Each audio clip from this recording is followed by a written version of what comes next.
আপনি যখন সৌদি আরবের রাস্তা দিয়ে মাঝে মাঝে হাঁটে যাবেন না, তখন চিন্তাও করতে পারবেন না সৌদির কত ভালো।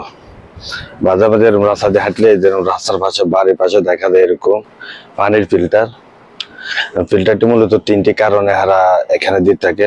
প্রথমত চিন্তা করে যে সাদগা বা দান।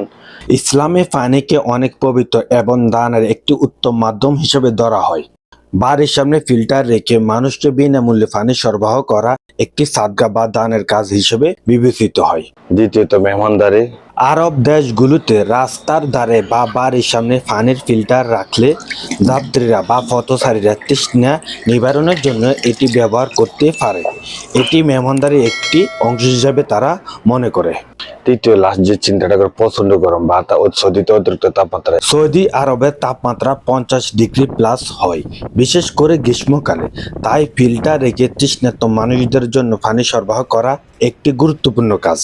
এই প্রথা সৌদি সংস্কৃতির একটি গুরুত্বপূর্ণ অংশ হয়ে উঠেছে। এই তিনটি কারণে হারা এটা দিয়ে থাকে। এখন আমি আপনাদেরকে দেখাবো এটা কিভাবে ব্যবহার করে। এখানে একটা আছে, এটা প্রচুর ঠান্ডা, স্লো স্পিড। আর এখানে আছে একটা, এটা দিলে প্রচুর স্পিড, তো ঠান্ডা। আর এটা নর্মাল। তিনটা পানি কিন্তু কেন ফিল্টার করা, পানিগুলো কিন্তু ফিল্টার করা। অন্যান্য জায়গাতে এগুলো এখানে একটা মগ দিলে, এখানে কোনো মগ দেওয়া জানো কিভাবে পানি কেমন নিজেও কল্পনা করতে পারতেছি না। যাক, আমি তো বাঙালি, আমার কাছে একটা না একটা বুদ্ধি আছে। বাঙালি যখন বিপদে পড়ে তখন একটি না একটি বুদ্ধি বার করে।